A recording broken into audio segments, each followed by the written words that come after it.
Dayman est un groupe américain qui opère sur le marché de l'accessoire photo et on distribue nos produits soit par l'intermédiaire de distributeurs, soit par l'intermédiaire de filiales. Et en France, on avait un distributeur jusqu'à la fin de l'année dernière, la fin de l'année 2011, et ce distributeur souhaitait prendre sa retraite et il a vendu sa société à l'un de ses fournisseurs, en l'occurrence à la société Dayman, qui est propriétaire de nombreuses marques sur le marché de l'accessoire photo. On est effectivement propriétaire de 3 marques. Love Pro, qui est une marque de référence dans le monde de la bagagerie photo. On est depuis peu propriétaire de la marque Joby, qui est une marque de trépied articulé, très urbain, très jeune, très high-tech. Et puis on est propriétaire d'une marque qui s'appelle Acme Made, qui est très peu diffusée en France et qui s'adresse en particulier à la communauté Apple. Bien. À côté de ça, on distribue aussi des marques qui ne nous appartiennent pas, comme la marque de flash Metz, qui est une référence en termes de lumière et de flash, les jumelles Steiner, les pieds Giottos, qui d'ailleurs annoncent des nouveautés fantastiques et on les montre en avant-première sur le salon de la photo.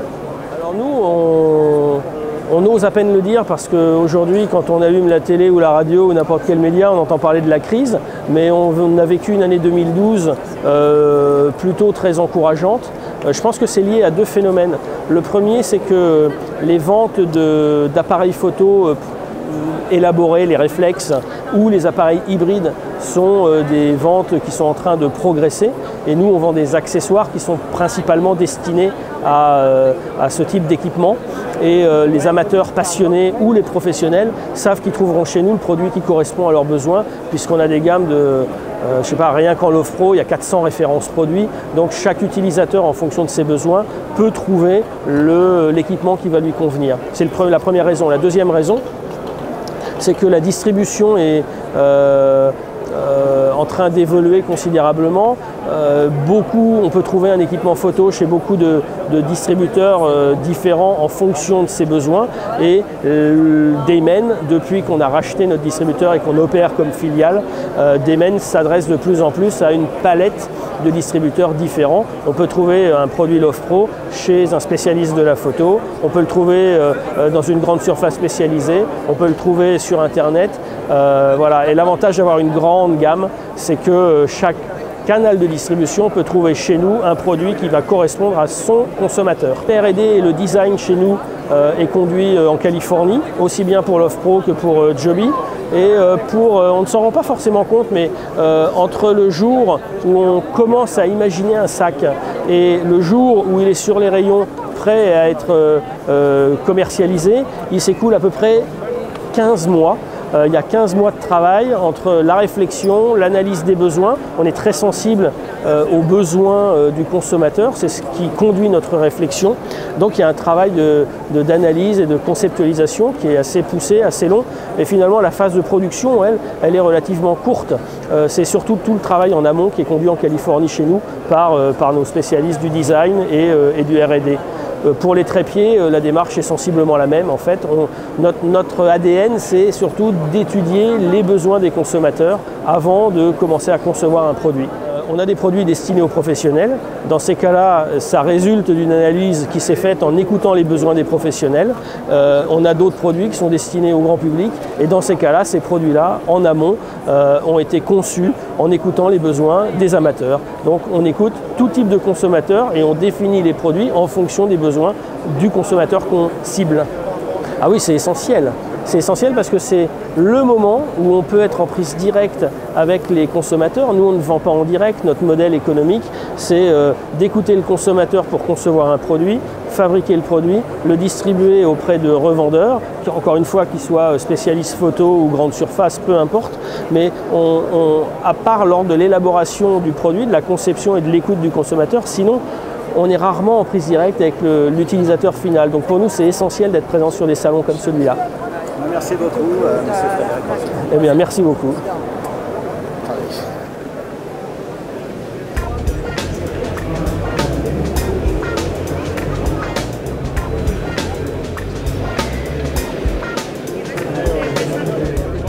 Bonjour, je suis Joop Moebius, je suis le directeur général d'Hasselblad Allemagne et d'Hasselblad France. Je suis très heureux de vous présenter le nouvel appareil photo de chez Hasselblad, le H5D. Celui-ci a été présenté en septembre lors du dernier Photokina. Ce H5D a été complètement revu et redessiné pour les professionnels. Il est livré avec un nouveau design en ce qui concerne sa partie électronique et celui-ci offre la possibilité d'aller jusqu'à 60 mégapixels. De plus, de nouveaux objectifs accompagnent le lancement de celui-ci. Oui, nous prévoyons en 2013 d'introduire sur le marché 4 à 5 nouveaux appareils. Ces appareils existeront en 35 mm et il y aura aussi un boîtier sans miroir. Nous avons d'ailleurs présenté ce nouveau modèle sans miroir, le Lunar, au Photokina, car il y a 50 ans a eu lieu le premier voyage vers la Lune et à cette occasion, Hasselblad y était techniquement présent. Voilà pourquoi le Lunar est aujourd'hui l'une de nos dernières nouveautés. La spécificité d'Hasselblad est que nous ne travaillons qu'au top niveau et que dans la top qualité. Cela vient de l'héritage de Victor Hasselblad, le fondateur de l'entreprise, créée il y a plus de 60 ans en Suède à Gothenburg. Hasselblad fabriquant à l'origine d'appareils photo que pour les professionnels. Mais rapidement, beaucoup d'amateurs ont eux aussi apprécié ces appareils car ils étaient très stables et très performants. En 2004, Hasselblad s'est mis aussi au numérique en proposant alors sur le marché la plus haute résolution et la meilleure qualité pour les professionnels. Des professionnels qui, comme Karl Lagerfeld, utilisent nos appareils. Mais bien sûr, pour tous les autres amateurs qui aiment eux aussi les images d'excellente qualité. C'est ce que nous recherchons en permanence chez Hasselblad, proposer à nos clients l'excellence des images. Ce nouvel appareil photo est une amélioration des appareils précédents. C'est ce que l'on propose le plus souvent aux professionnels. Ce n'est donc pas en permanence la création de nouveaux appareils, mais une amélioration très pointue et très poussée de nos modèles existants. Cet appareil est donc plus rapide, plus stable, encore plus pratique dans son utilisation. Et il est notamment livré avec un objectif de 24 mm. De fait, le H5D possède toutes les fonctionnalités techniques et artistiques dont on a besoin en photo aujourd'hui.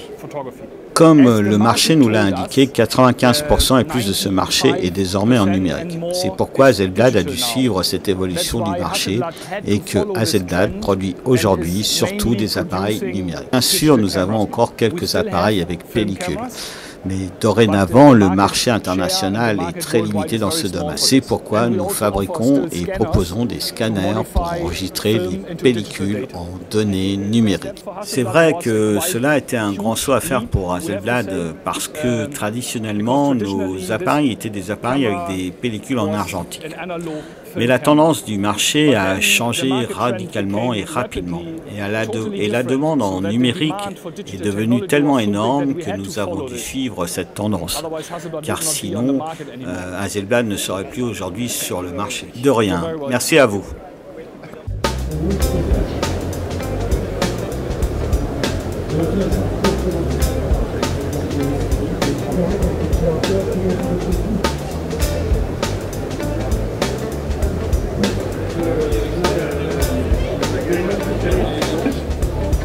Ensuite, c'est grosso modo, c'est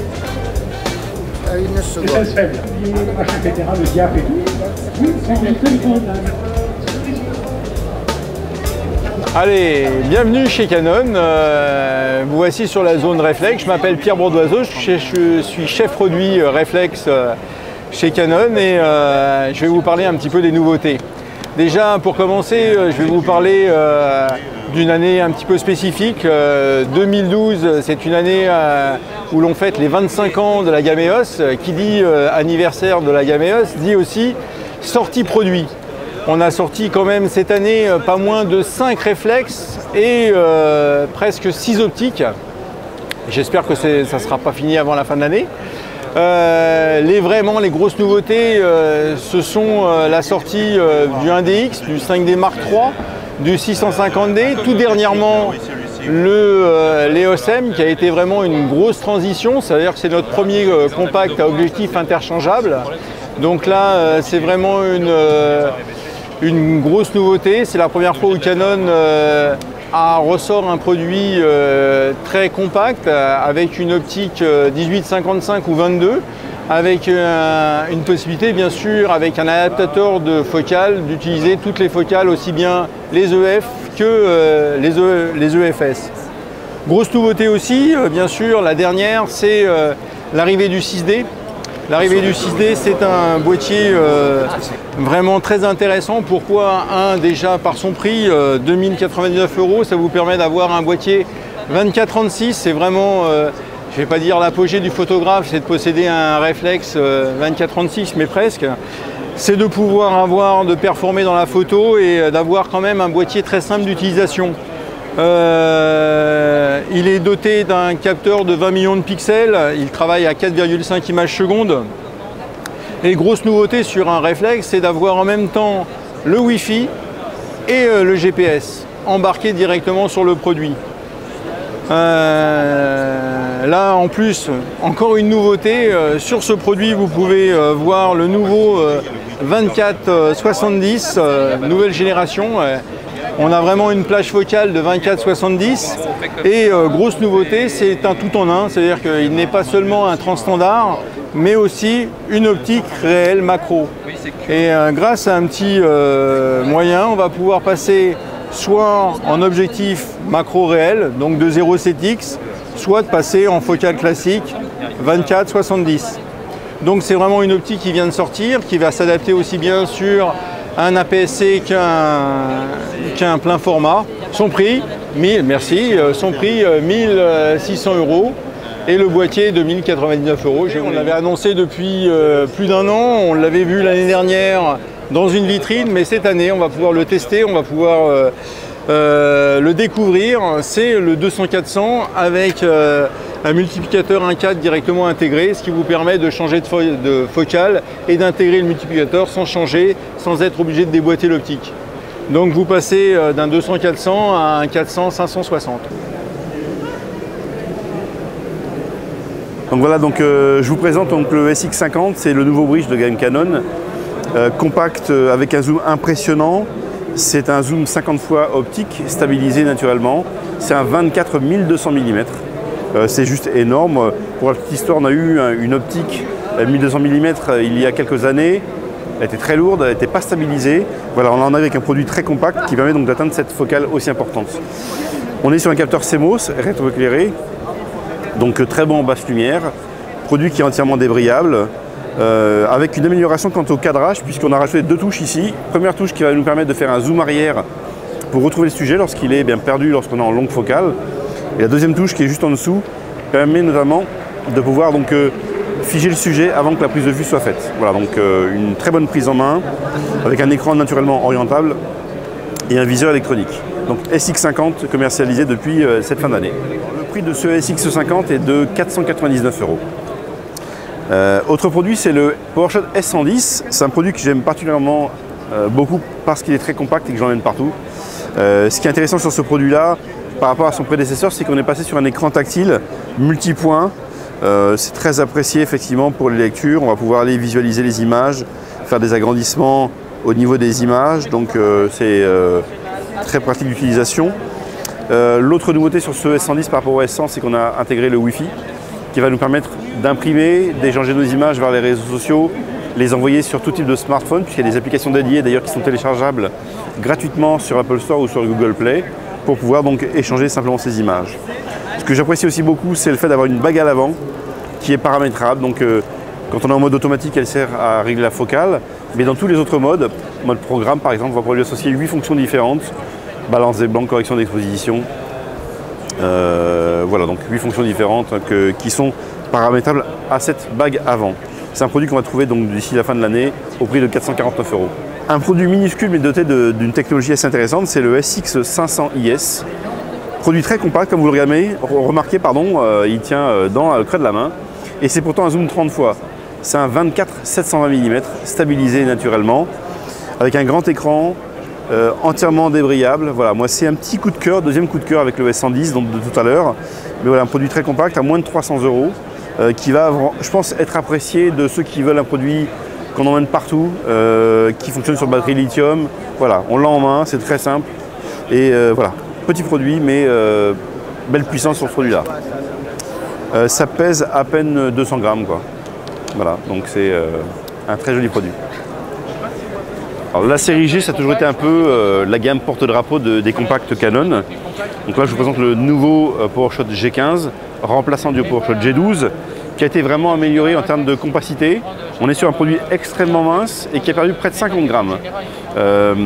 Alors, il y a des modifications qui ont été faites. On est passé sur un écran fixe, mais de meilleure résolution, 922 000 points au lieu de 460 000 sur le G12. On a conservé le viseur optique. On a une griffe porte-flash qui permet d'utiliser tous les flashs Canon, dont les flashs macro. Ce qui est intéressant de noter aussi, c'est que l'optique a été vraiment améliorée. On est sur un zoom 5x 28-140 mm, un 8-2.8. Donc il est extrêmement lumineux. Et par rapport au G12, on a aussi amélioré le capteur, puisqu'on est passé sur un capteur CMOS Canon, plus grand qu'on a sur la plupart des compacts numériques, et qui permet vraiment de travailler jusqu'à 12 800 ISO en termes donc, de sensibilité. Donc c'est une vraie bête de course. Moi je l'aime beaucoup parce qu'il est très compact et qu'on emmène partout. Une très bonne ergonomie. On a des grips qui rappellent vraiment ce qu'on trouve sur du réflexe. On a des molettes avant, une molette arrière qui vont nous permettre de régler indifféremment l'ouverture de la vitesse, des choix rotatifs comme la correction d'exposition, le choix des menus. Voilà, donc c'est un produit très bien fini et qui sera, voilà, c'est pas vraiment un réflexe, mais ça peut être souvent un deuxième produit qui va associer donc un compact à un réflexe. Un produit qui va être vendu à 599 €.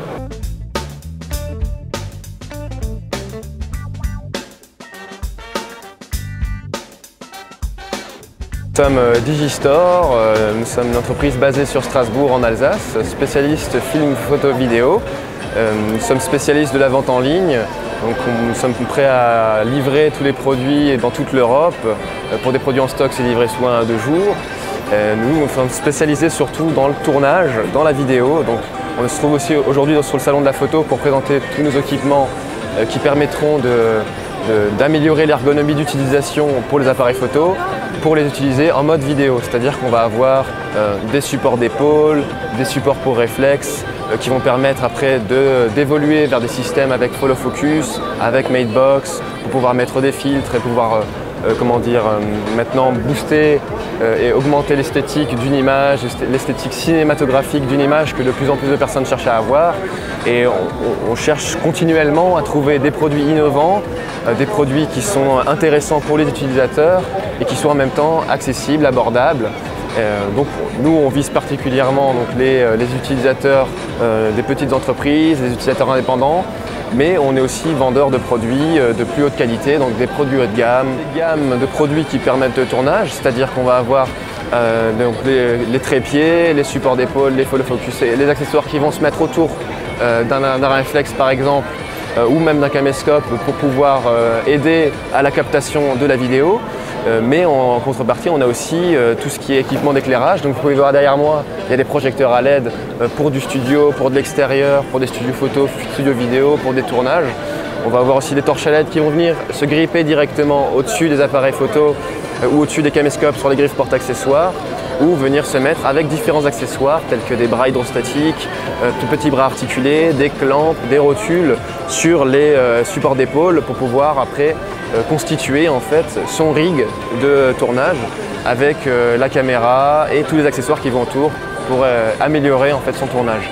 Et ce qu'on va proposer aussi, c'est des grues, des jibs, des têtes motorisées, donc tous les équipements de tournage vraiment. Mais on a aussi à disposition, donc en proposition sur notre site, des produits de montage vidéo, de post-production, des produits d'enregistrement audio, des micros, etc., etc.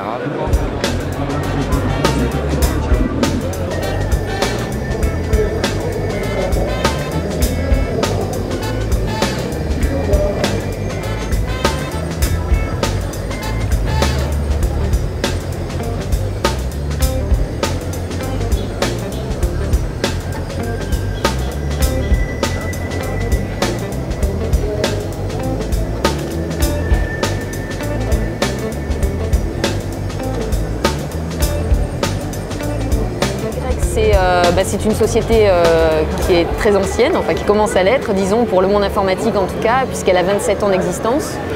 C'est une société qui à l'origine est américaine et qui a basé son siège européen en France. avec un siège social qui comprend pas loin de 150 personnes, avec une partie assemblage et une partie bureau de vente, et qui après a des bureaux qui se déploient dans toute l'Europe. Donc PNY à l'origine c'était une société qui offrait plutôt des produits informatiques liés à l'environnement PC et qui s'est diversifiée en offrant des solutions plus larges, et notamment la solution qu'on présente ici au Salon de la Photo, la solution Imaging. Donc la solution Imaging PNY, c'est évidemment tout ce qui va consister à prendre une photo, donc la carte flash, mais la différence entre PNY et peut-être d'autres fournisseurs de cartes flash, c'est qu'on a aussi des solutions pour stocker les photos, pour les transférer, et des solutions pour traiter l'image en bout de chaîne avec des cartes graphiques notamment. Donc sur le salon, ici on vient présenter principalement deux nouveautés. L'une consistant en la dernière génération de nos cartes flash SD que vous avez ici, sachant que nous avons évidemment une gamme complète de cartes flash qui va de la classe 4 qui va plus aller sur des appareils photo type compact jusqu'au très haut de gamme comme celle-ci.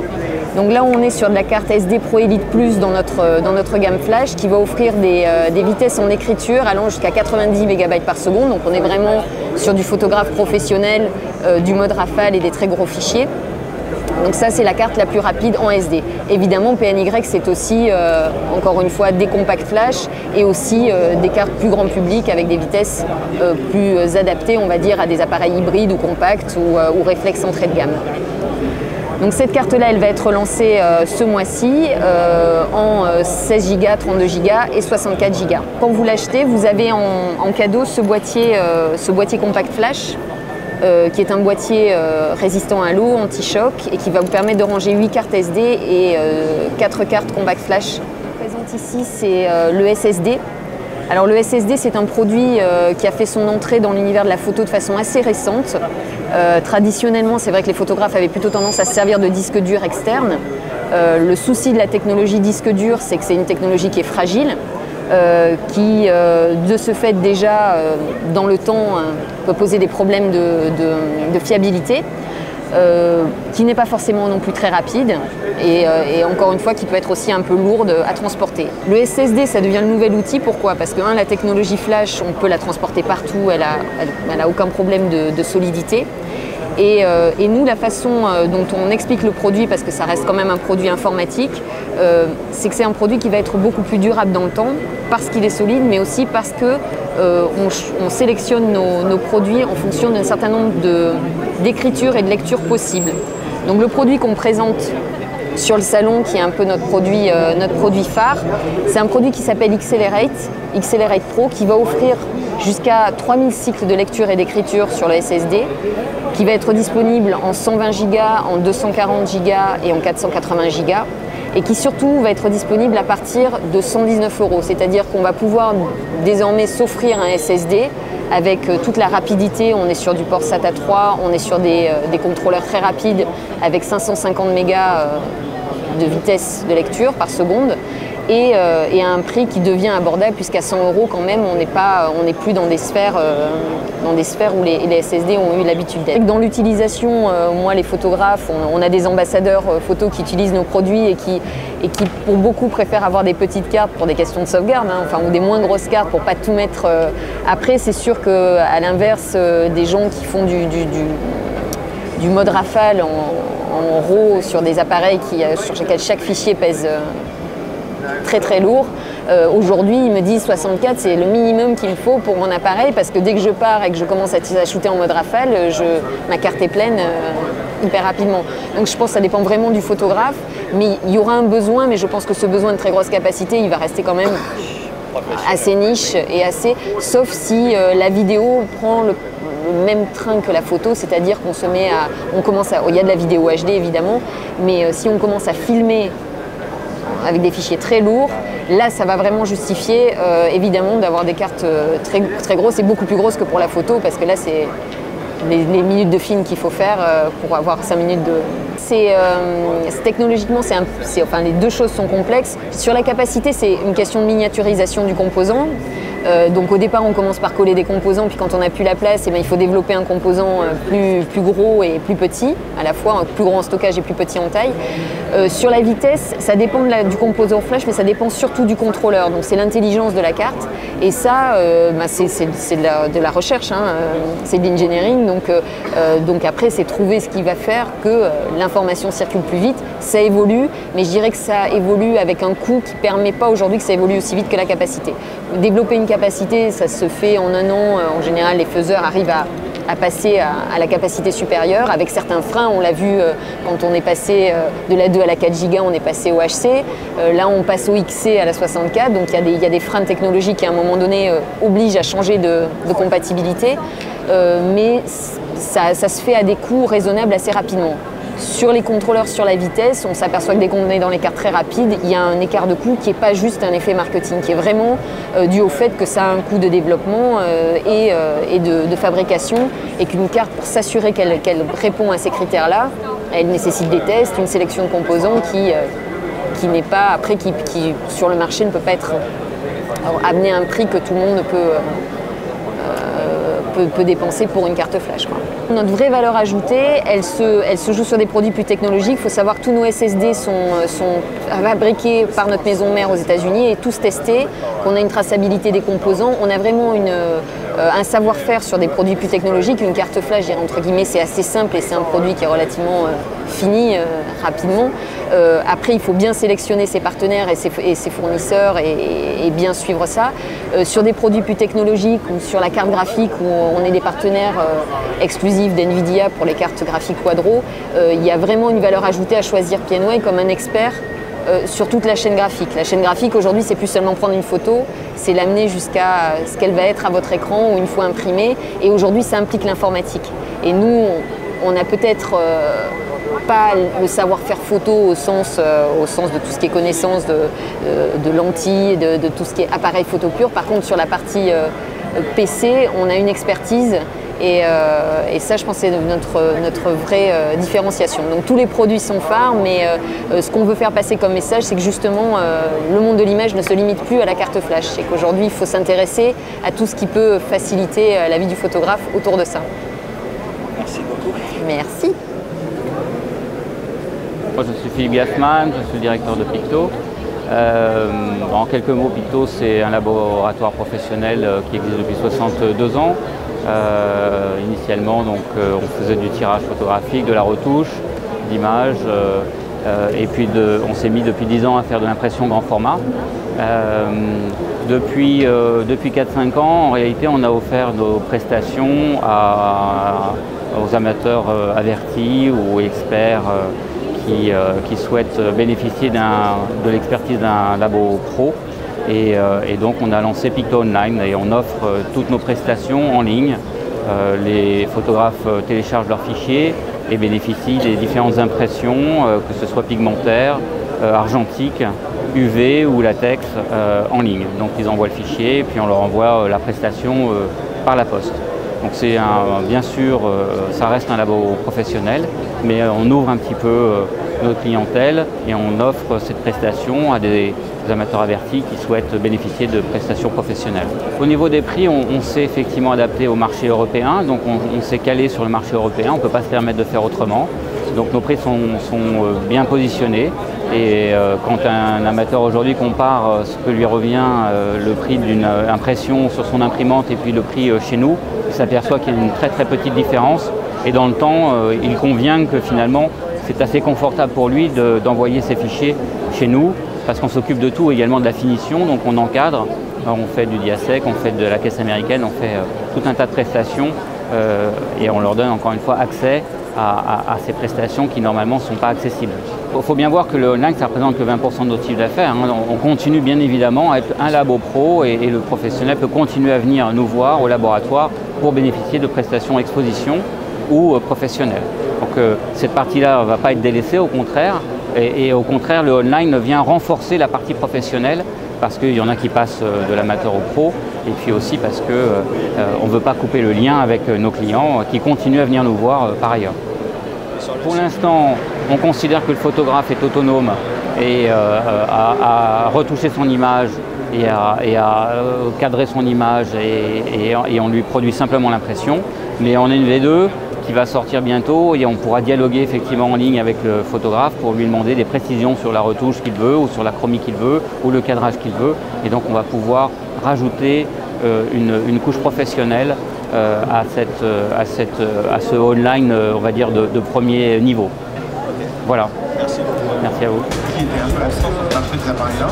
C'est un appareil compact, focale fixe, ok, 35 mm f2, c'est la focale reporter, et avec un capteur APS-C. Bonjour, donc je m'appelle Franck Portelance, je suis responsable des relations extérieures chez Fujifilm France et je suis au Salon de la Photo 2012.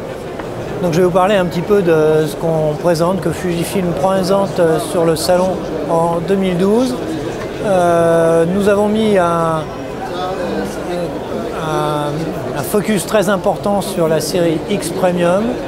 La série X Premium représente une nouvelle gamme de produits qui a été initiée il y a 2 ans avec le X100 et qui s'est développée ensuite avec la version professionnelle, le X Pro 1, qui est un matériel à objectif interchangeable, et décliné cet automne avec la version semi-professionnelle qui est le XE1. C'est un matériel souvent qualifié de vintage, mais le mot n'est pas juste. Ou alors, si on parle de vintage, c'est pour parler d'un millésime et donc d'un bon vin. C'est plutôt un matériel qui remet à l'honneur l'accessibilité directe de tous les réglages d'un appareil photographique, de manière à ce que les photographes puissent être prêts à déclencher avant même d'avoir rencontré leur sujet. C'est-à-dire que dès que l'événement se propose à eux, ils n'ont qu'à mettre leur boîtier sur la position on et ils déclenchent instantanément. Donc cet aspect-là, en plus que ces appareils sont très beaux, le côté vintage, c'est non seulement le style, mais c'est aussi la technique qui va avec. Donc il offre à l'utilisateur ce qu'il présente en termes de style. Donc ça c'est notre gamme X Premium, avec également un autre boîtier qui est un boîtier compact, dans un style presque, alors là, d'amateur de mode, tout gainé en cuir ou simili-cuir. C'est le XF1 qui est un boîtier avec une très très belle optique, entièrement rétractable, qui rentre entièrement dans le boîtier et qui s'en extrait très rapidement pour pouvoir faire des photos. Donc c'est un boîtier, là oui, qui est un boîtier de style, mais avec une qualité optique et un très beau capteur à la hauteur du matériel. Donc là, on a parlé un peu de tout le haut de gamme de chez Fujifilm. Sur le stand, nous présentons également un aspect très important de notre activité, c'est ce qu'on fait des photos une fois qu'on les a prises.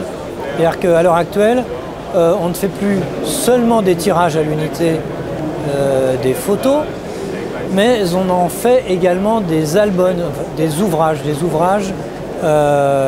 qui peuvent être produits directement sur son ordinateur, puis commandés en ligne sur un site MyFujifilm. Donc nous avons plusieurs qualités d'albums photos, de livres photos.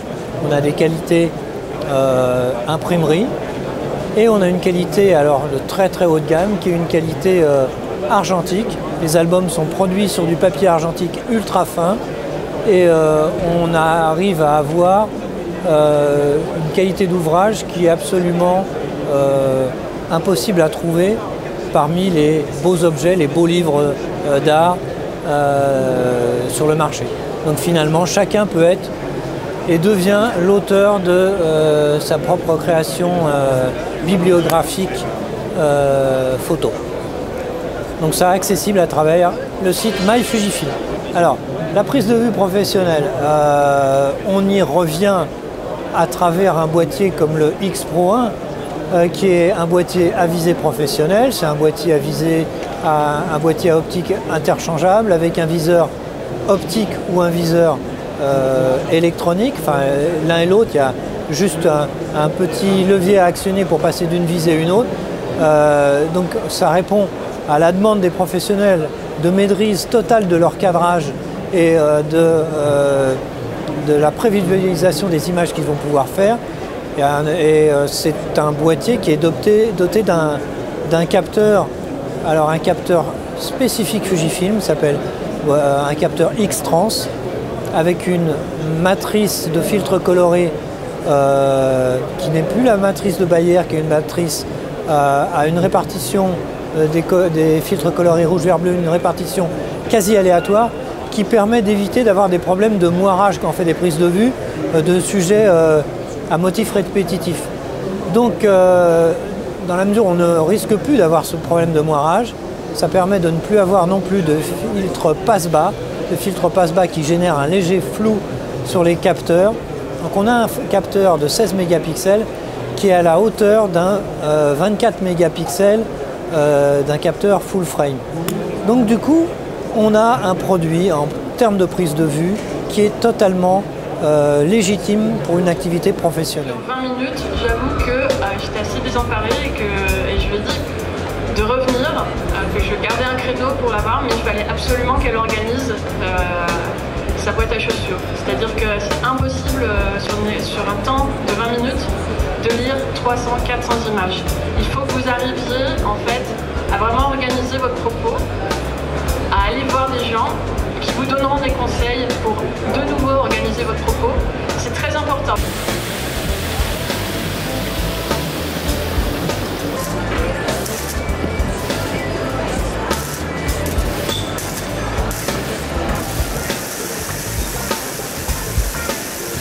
Audio-Technica, c'est une société japonaise fabriquant de casques, microphones et cellules tourne-disques. C'est une société japonaise qui a 50 ans cette année et qui est plutôt connue dans le milieu professionnel de la musique et de l'installation, de la prestation du broadcast. Donc pourquoi on est là cette année? Parce qu'avec le développement du réflexe vidéo, on a élaboré toute une gamme de microphones pour ces produits-là. Et voilà, donc on s'est dit que ce serait bien d'être présent. Donc voilà, le micro, c'est un micro stéréo avec deux capsules en XY, donc à 90 degrés dans le corps du micro. Il est alimenté avec une petite pile ronde plate. On a dessus un switch on-off pour le mettre en route et l'arrêter. Il a un mini jack qui vient se mettre dans l'appareil photo.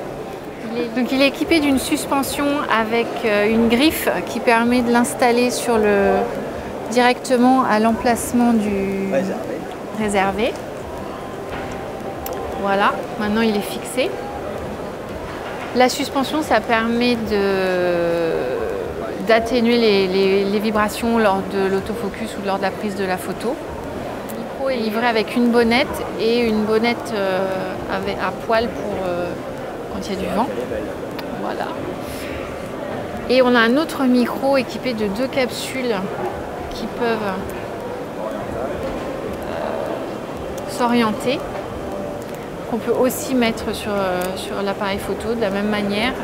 On le glisse voilà, dans la pince. Et il est livré avec un câble XLR, ce micro-là, par exemple, est à 119 € hors taxe. Celui-là à 249 € hors taxe. Après, on a toute une gamme de prix qui va de l'entrée de gamme au plus cher, au plus professionnel.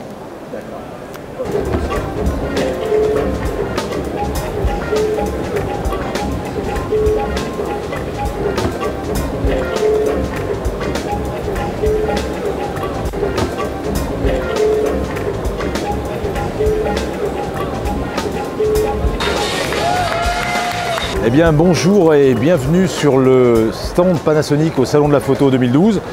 Ce qu'on présente sur cette édition 2012, c'est notre gamme d'hybride, la gamme Lumix G, avec en vedette le Lumix GH3. C'est une sorte d'exclu, il a déjà été annoncé un peu partout dans les journaux, sur internet, mais c'est la première fois qu'on peut le voir en vrai, le toucher. Alors ce sont des prototypes, hein, les exemplaires définitifs devraient arriver en fin d'année, début 2013, mais on peut en voir des vrais, se rendre compte de ce que c'est. Alors le GH3, c'est l'aboutissement de cette lignée GH qui s'est fait un vrai nom dans le milieu des gens qui font de la vidéo créative. Ce sont des appareils photo en look, il n'y a pas d'ambiguïté, mais qui sont avant tout de grosses caméras. Alors le GH3, j'ai employé plein d'expressions qui vont faire saigner du nez les non-spécialistes, mais il a des débits vidéo énormes, des entrées micro, des sorties casque. Il peut faire du timecode pour synchroniser plusieurs appareils. On peut enregistrer dans tous les formats. Il a un autofocus qui marche en vidéo. Enfin, on peut vraiment tout faire. C'est comme une caméra de télé, mais dans le format d'un appareil photo. Il est tropicalisé. On peut monter dessus une gamme magnifique d'optique Lumix, super qualité, des ouvertures de rêve, etc. Mais si on veut, on peut également utiliser tout à fait autre chose, puisque ce qui caractérise les hybrides, c'est de ne pas avoir de miroir. Donc il suffit d'avoir un adaptateur pour monter n'importe quel objectif de n'importe quelle marque. D'ailleurs, les cinéastes, c'est des chacals. Rarement, ils tournent avec nos objectifs. Ils font des montages parfois un peu bizarres à base d'objectifs, de vieux objectifs de cinéma, de vieux objectifs photo, etc. Voilà, donc Lumix GH3, c'est un boîtier, un peu l'aboutissement de cette lignée de boîtiers, de super boîtiers photo. Lumix GH3. Puis également, pour les gens qui sont moins orientés vidéo et qui sont plus branchés strictement sur la photo, alors on a le petit frère du GH3, il s'appelle Lumix G5. Alors il est beaucoup plus petit, il n'est pas tropicalisé, etc., etc., etc. Pour les gens normaux, le G5, ça marche super. Pour les dingues de vidéo, le GH3, c'est ça qu'il vous faut. Pour la vidéo, le GH3, c'est ça qu'il vous faut. C'est bien? Voilà. Le prix? Ouais, mais à ce niveau de prestation, on ne parle pas de prix. Ceci étant dit, normalement, si tout va bien, quand il va arriver, il devrait, parce que ça dépend des revendeurs qui font leur prix, etc. Mais il devrait être vendu aux alentours de nu, comme ça, 1200 €, mettons. Grand max, 1200 €. Ce qui fait, soit dit en passant, le tiers de son concurrent direct. Et hop, on peut casser 3 GH pour le prix de l'autre appareil qui filme bien. Elle est pas belle la vie?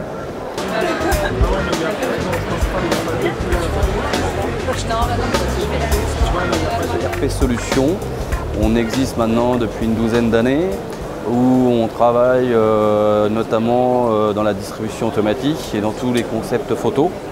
On a réalisé notamment tout type de cabine, d'identité. Et depuis maintenant 2 ans, on a réalisé donc le concept avec le studio Harcourt et notamment la première cabine photo de luxe, dont le dernier modèle est présenté sur le salon de la photo.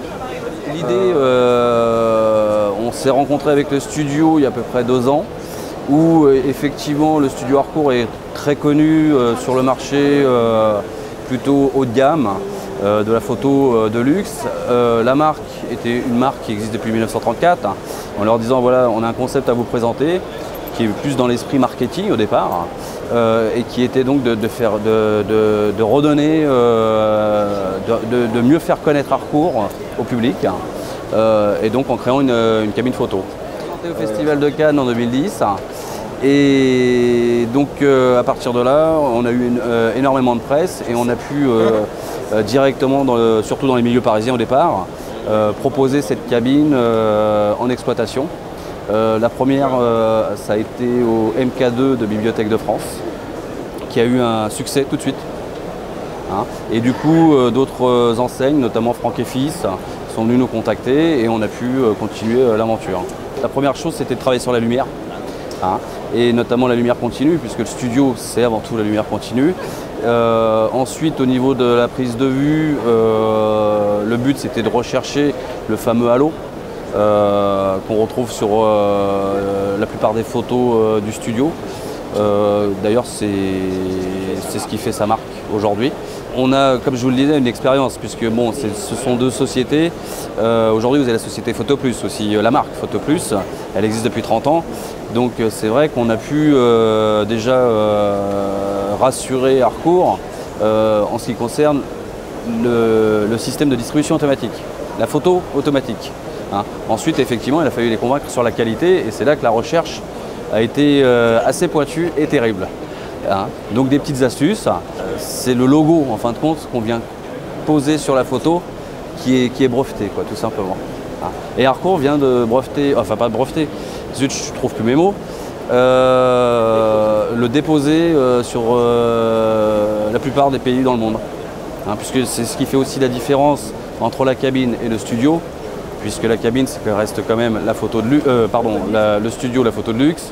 Le studio, donc c'est le logo Studio Harcourt. Nous, la cabine, en accord avec Harcourt, on a déposé que le H.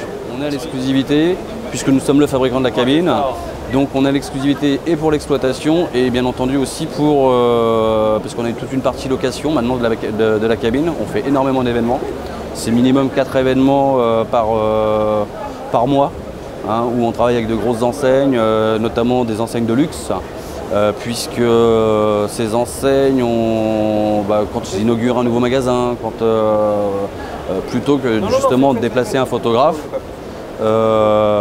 c'est plus simple aujourd'hui d'arriver avec la cabine et toute une animation qui se fait autour de la cabine. De plus en plus, le studio est sollicité pour des expos. Il n'y a pas très longtemps, ils sont partis au Chili. On fait aussi des expos en commun, de plus en plus. Un petit scoop. Elle sera présente aux aéroports de Paris normalement, si tout va bien. La nouvelle cabine Studio Harcourt dans 15 jours.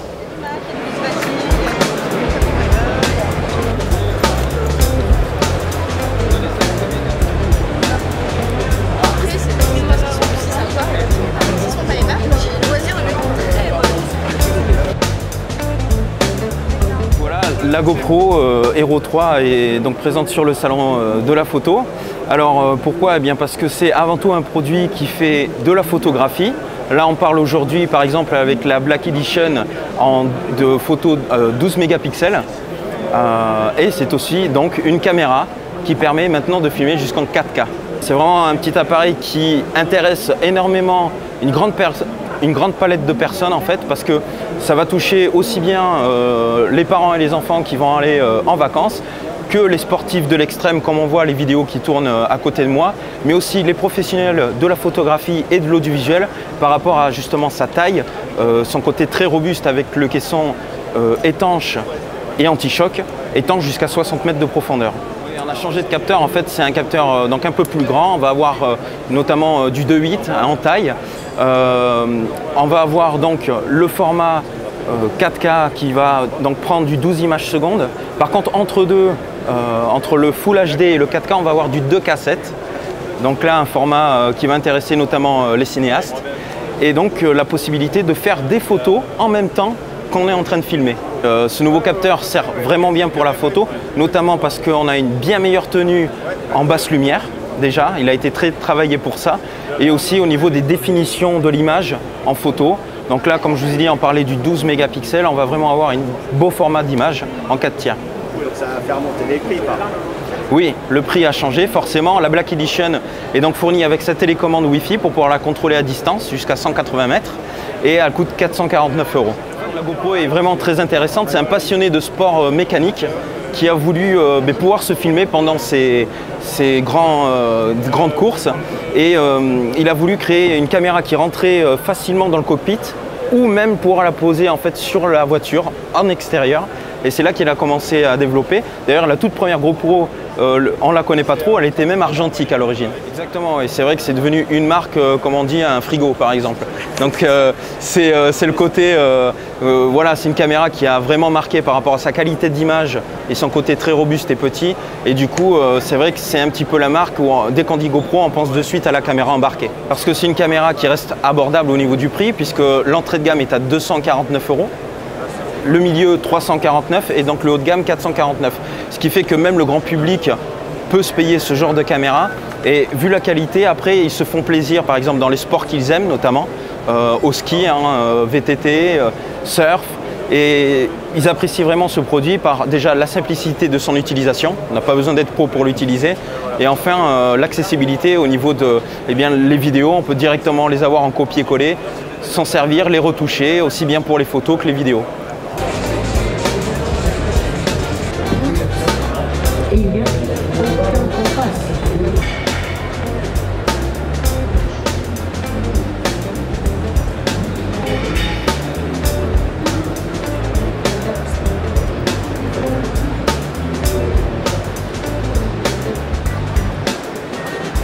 communication still existing with the camera. That's a really... Je suis Christophe Rocard, responsable marketing Europe du Sud pour SanDisk. Donc bienvenue sur notre stand. Cette année, c'est la première fois pour SanDisk que nous avons un stand en solo, donc c'est une grande première pour nous. Nous présentons toute notre gamme de produits, cartes mémoire pour les passionnés de la photo, donc toutes nos gammes Extreme, Extreme Pro, des cartes mémoire très rapides, très performantes, très fiables, donc pour tous vos clichés, pour toutes vos sensations et pour votre passion, vous qui êtes photographe. Nous présentons nos gammes Compact Flash Extreme Pro qui sont vraiment les cartes mémoire des professionnels. Pour tous les boîtiers Compact Flash, c'est vraiment la carte de référence. On parle de cartes qui vont de 16 à 128 Go, 90 mégas d'écriture, de vitesse de lecture et d'écriture, 100 mégas pour la capacité de 128 Go, des cartes qui sont fiables, des cartes qui résistent aux températures extrêmes, de moins 25 à plus 85 degrés, à l'eau salée, à l'eau du Ricard. Vraiment, vous avez des cartes fiables à toute épreuve. Donc par rapport à notre mode de distribution, nous passons à travers des distributeurs spécialisés pour distribuer tous nos produits, toute notre gamme de produits. Et donc nous sommes présents dans presque, j'ai envie de dire presque 100% de la distribution en France. Donc autant chez des retailers comme Fnac, comme Fox, Camara. Et donc voilà, on est vraiment présent dans toute la distribution photo. Donc vous pouvez nous retrouver absolument partout. SanDisk est né en 88, c'est une entreprise américaine. Nous sommes inventeurs de la carte Compact Flash, donc qui est née en 94. Et depuis, nous avons inventé ou co-inventé tous les formats de carte mémoire qui sont disponibles aujourd'hui sur le marché. Donc autant la carte SD que la carte micro SD, que la carte Memory Stick Pro Duo, que la carte XQD qui est maintenant un des nouveaux formats de carte mémoire. Donc une des caractéristiques de SanDisk par rapport à sa concurrence, c'est que nous sommes fabricants de mémoire flash. Donc nous maîtrisons toute la chaîne de distribution et de fabrication depuis la fabrication de la mémoire flash jusqu'à son assemblage et donc sa distribution dans tous les pays au monde. Et donc ça fait de nous une marque aussi très fiable car nous sommes une des seules marques au monde à fabriquer et assembler tous nos produits de A à Z. Autant la mémoire flash que le contrôleur que la carcasse de la carte. Donc ça fait de nous une marque très très fiable pour vos appareils photo. Là, on est en fait juste avant la finale.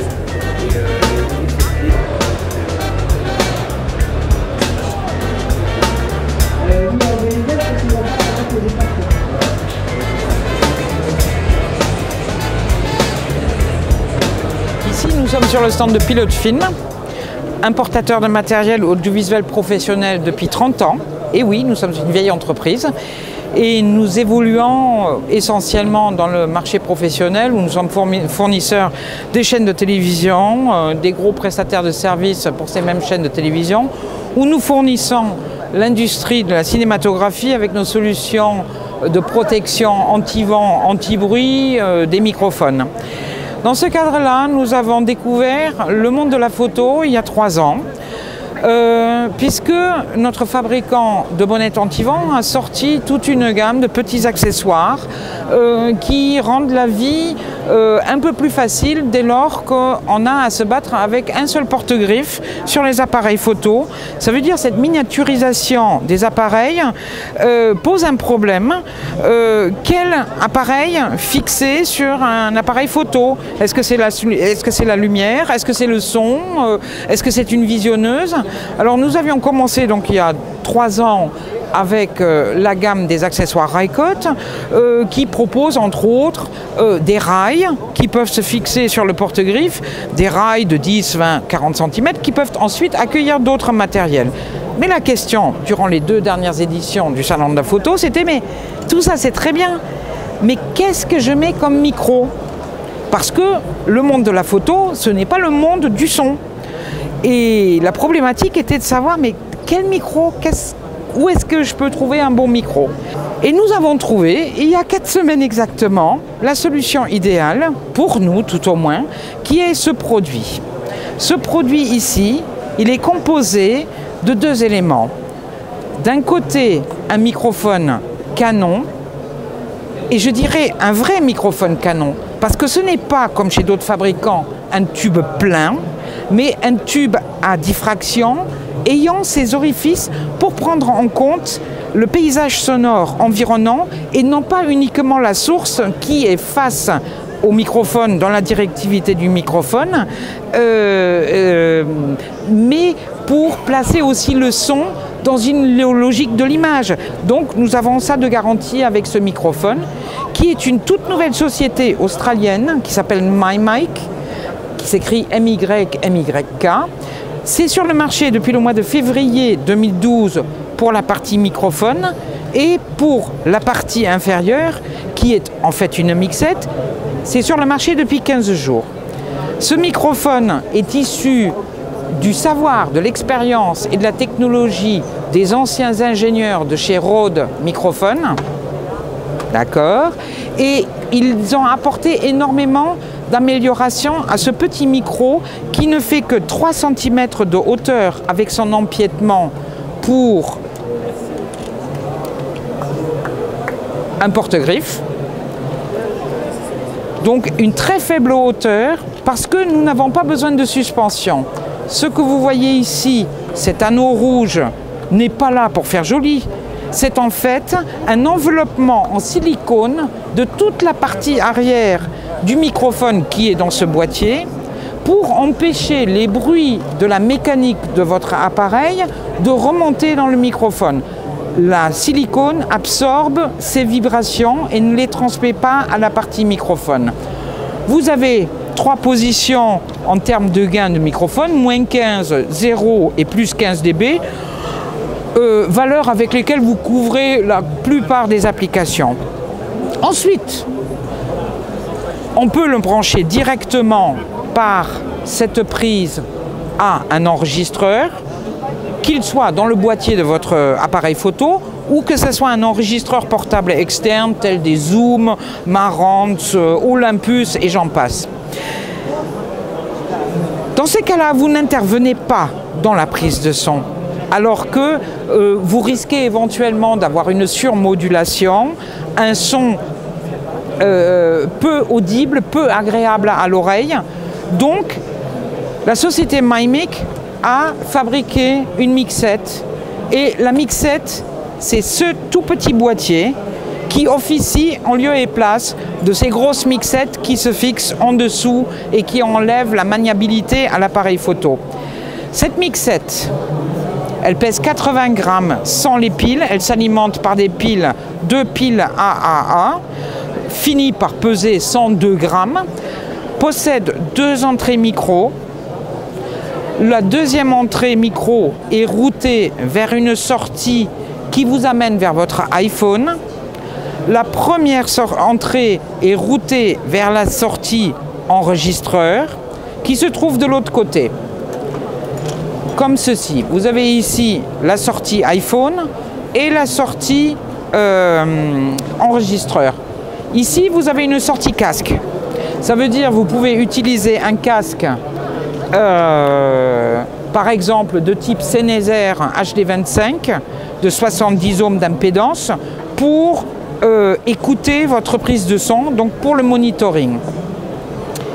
Vous intervenez sur la modulation en utilisant les manettes, les molettes qui sont à côté de chaque entrée micro. Entrée micro qui peut être utilisée pour ce micro canon, qui peut être utilisé pour un micro cravate, qui peut être utilisé pour un micro dynamique qui normalement sort en XLR3 mais que vous pouvez connecter à cette mixette via un adaptateur XLR3 jack 3,5. La mixette a sur le dessus une encoche qui reproduit le porte-griffe de la caméra. Ceci est très important parce que vous pouvez fixer votre microphone directement dessus sans avoir besoin d'accessoires supplémentaires de fixation, etc. Et vous avez ici un activateur ou désactivation du Automatic Gain Control, du contrôle automatique de gain. Vous pouvez l'activer ou le désactiver. Vous avez ici les modes de mixage. Soit le mix des 2 entrées vers les 2 sorties, soit en mode séparé. Voilà, c'est tout ce que j'avais à vous raconter sur cette nouvelle petite merveille qui de plus est économiquement extrêmement bien positionnée, à savoir c'est pas cher.